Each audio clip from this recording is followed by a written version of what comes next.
哎呀，这带孩子是真不容易。我把翟奥达带大不容易，但实话实说，张拿铁把他爸带大更不容易。刚才我们都在外边吃火锅，我说我想喝奶茶，大胖姐说隔壁就有，不点外卖了。他去直接买。我说那我要茫茫生打椰3分糖，你能记住吗？大胖姐说肯定没问题，抱张拿铁去了。我的同事看着姐夫在那儿背完准备出发，顿时感觉到来活了，抓起手机跟着就去了。一共啊，朋友们就35步路，路程1分钟最多，背了一道。妈妈上大爷，妈妈烧人。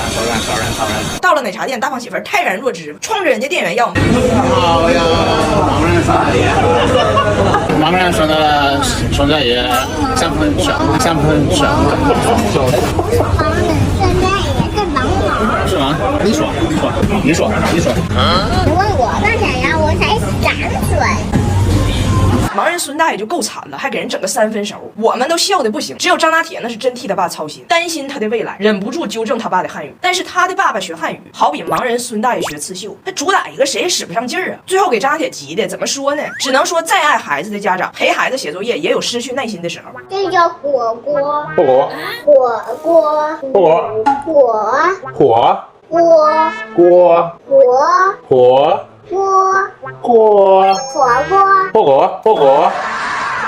我看你嘴怎么回事？你张开，你傻，你舌头怎么回事？大胖媳妇这汉语水平啊，她买啥最好都在家能解决。这次温迪要来，她就在惊喜自营买了礼物，温迪喜欢的搓澡巾、黄桃、胸包、炒冰机和抽纸都有，是京东到源头工厂精选的，价格便宜，官方售后，上京东搜00，把他们一网打尽。吃完饭，大胖媳妇也不回家写作业，又看着游戏机跳舞机了。最后请大家看看张拿铁是怎么带他爸玩，他爸不回家的。我是觉得父亲节快到了，张拿铁值得他爸给他过一个父亲节。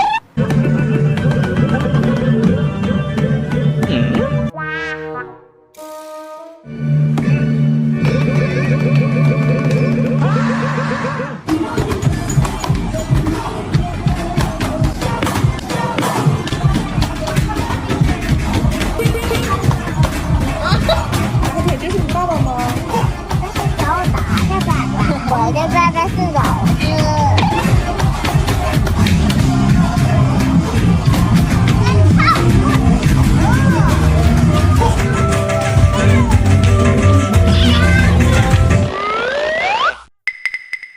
不要怕，不要怕。为什么呀？别怕，你妈妈会发抖音的。马上冬天了，俺家这大胖媳妇永远是短袖大裤衩，然后加个棉坎肩。你不知道她是冷还是热，这个穿搭到底是什么原因？昨天我正经问她一下，她说胳膊上、腿上都是普通的肉，肉可以动，皮可以动，内脏不能动。我说为啥？她说这不很简单吗？你看你买猪肉的时候，冷冻的猪腿肉、猪屁股都可以买，冷冻的皮也可以买，皮冻还好吃呢。但是猪心、猪肝、猪大肠得买新鲜的，冷冻的不好吃。为什么？因为内脏不适合冷冻，不适合冷冻。我说哎呀，你可太自律了，你人生的唯一意义就是出栏那天炖一锅豆角。说起这坎肩吧，他还有故事呢。就是当年我回国工作了，他一个人带女儿在国外的时候，他在一个运动品牌打过工，然后这个品牌呢就给每一个员工发了一个坎肩，就起到这个宣传的作用。然后后来有一天我就跟他说，我说我现在赚的吧比你多，要不然这活咱不干了，就好好带孩子得了。结果第二天上班，他跟疯了似的，逮谁跟谁说，我媳妇在中国挣钱了，我再也不用搁这卖马甲了。然后这不就辞职了吗？辞职那天，他同事瞒着他给他设计了一个惊喜道别 party， 哎呀，就给他唱歌道别，就场面整的可煽情了。老板还跟他说，我们永远欢迎你回来。他跟老板说，我刚才说话你可能没听着，我媳妇在中国挣钱了，你要是我，你回来呀。结果一顿炫耀，离职回家，发现把人公司发马甲穿回来，领导还给打电话问他，你媳妇不在中国挣钱了吗？你咋还顺公司公务呢？结果你说头一天高调道别，第二天还得回去给人还马甲，但是后来马甲又寄回来给他了，因为这个马甲的下半部分已经被他撑变形了，新来的员工穿上这工装，肚子漏风都拉稀。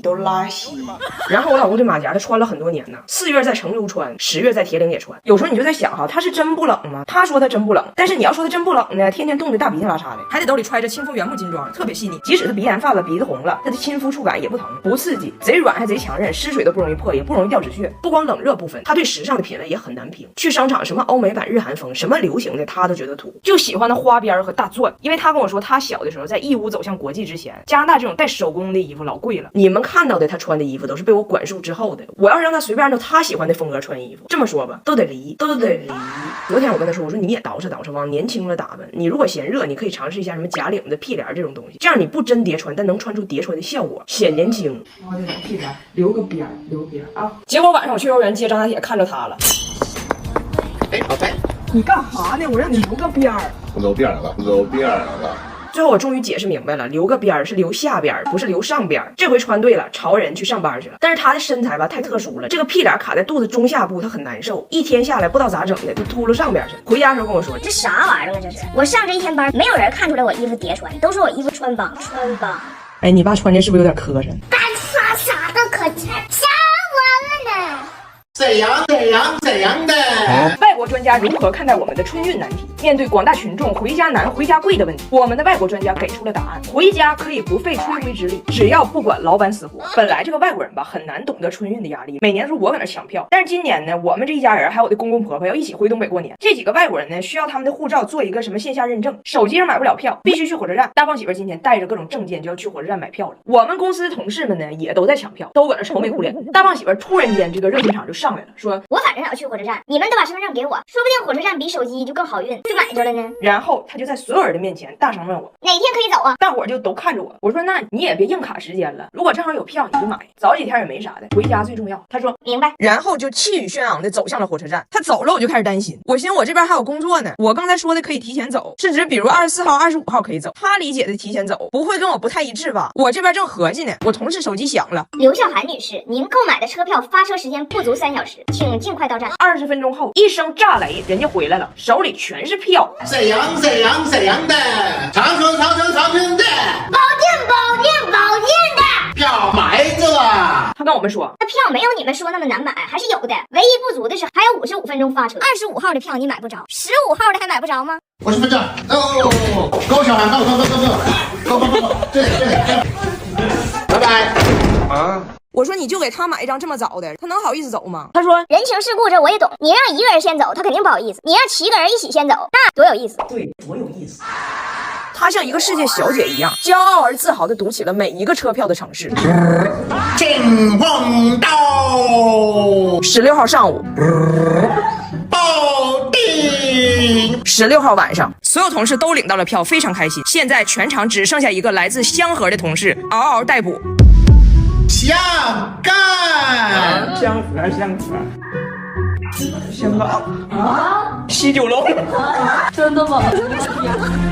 你想的时候会香河啊？你说你怎么说他呢？大冬天他热心肠去买票，我要被风一吹脸就红温。幸好有雅诗兰黛小棕瓶，被风吹脸也不疼了。就算熬夜带娃，第2天皮肤也很透亮，一点没有熬夜痕迹。长期用下来，法令纹啥的也淡了，人年轻不少。开春了，也先让皮肤回个春。大胖媳妇说，我在火车站有机器售票，我点的香，出来的就是港，我看没问题呀，有3点水，那就是你家呀，我就买了。就你票最贵，特别的爱给特别行政区的你，给特别行政区的你。我本来还在想，这周搞个小年会，给大家买点礼物，然后抽个奖啥的。我这礼物还没到呢，现在马上人去楼空了。但是我看我那些同事们啊，拿着火车票那个绽放那个笑容，我就明白了，一年到头了，你哪个公司整什么天花乱坠的，都不如给他们一张早点回家的火车票，那才是你能看到一个人从心底往外绽放出笑容的时候。除了去香港那个，